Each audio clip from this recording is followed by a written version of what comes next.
Hi guys, today I'll be teaching you how to make Nigerian stew with this easy to follow recipe. First, we start prepping our protein. We add our beef to the pot. We add some ginger powder to it.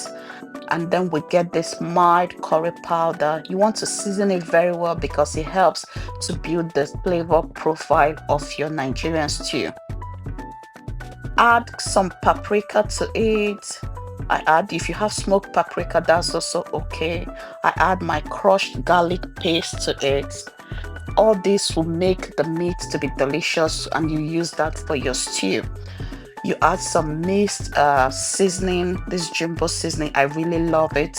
And then I add some fresh onion, very important in our Nigerian stew, and some fresh rosemary and thyme. When you've done that, your meat will look like this. You're going to cook it till tender, 40 to 45 minutes. When you've done that, you can choose to deep fry your beef or you can put it in an air fryer to dry it up a little bit. I use an air fryer. I'll pop it into the air fryer.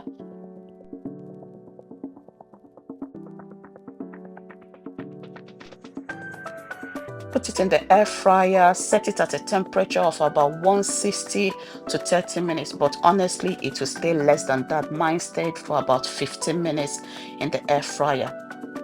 At the halfway point, you want to come and check on your beef. You want to flip it around to make sure it is drying properly. Now it's time to prep our tomato base, bell peppers, onion, scotch bonnet, and this chopped tomato. I use 2 of this.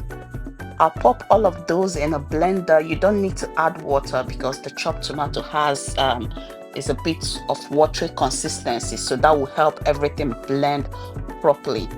I'll add 2 of this into the blender with the bell pepper, the scotch bonnet, and the onion. Cover your blender properly and you begin to blend. After blending, the consistency of the tomato base will look like this.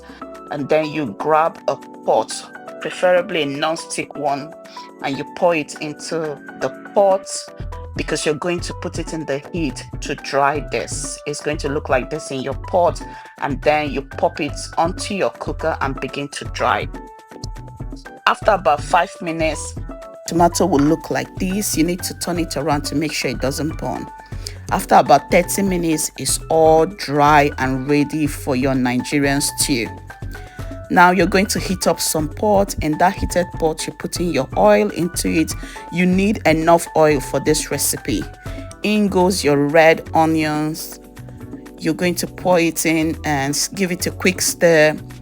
At this point, I love to add some more garlic paste because we want to build the flavor profile of this Nigerian stew. You leave it for about 5 minutes and in goes your tomato paste. I used about 1.5 tomato paste depending on the quantity of stew you want to make.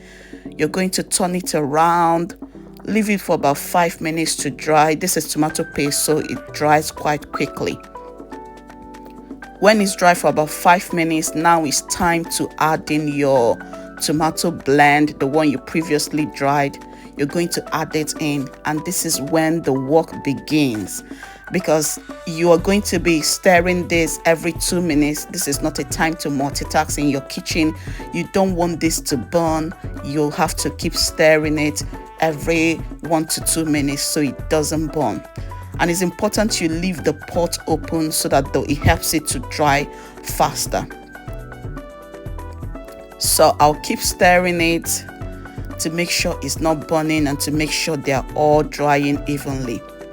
At the halfway point, I would like to add in some curry to it, and I would also like to add in some ginger powder to it to just incorporate it into this tomato paste. It helps to remove the tanginess in the tomato paste. I also like to add in my mixed herb. I really love this mixed herb. It has lots of herbs in it and it just helps to boost the flavor of our Nigerian stew. Keep stirring. How do you know your Nigerian stew is done? It will become dark red and easy to stir. At that point, you add in your mixed stock. After adding in your mixed stock, you want to add in your dried meat from the air fryer. When you add your mixed stock, it will start splashing, so you can cover it now and let all those flavors incorporate. Let your meat soak in the flavor.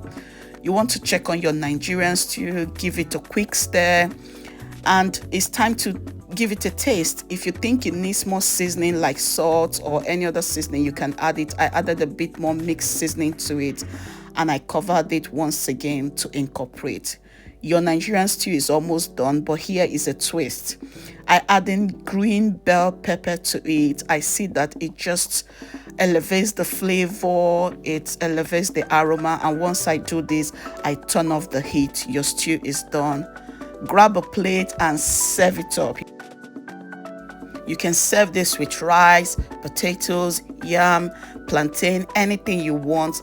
Look at how gorgeous that's looking. Very delicious, very tasty. I served mine with rice, a plate of white rice, and it was heavenly. This is delicious, easy to follow recipe. I hope you give it a try, and if you've loved this video, please subscribe, like, share it, and I'll see you in the next one.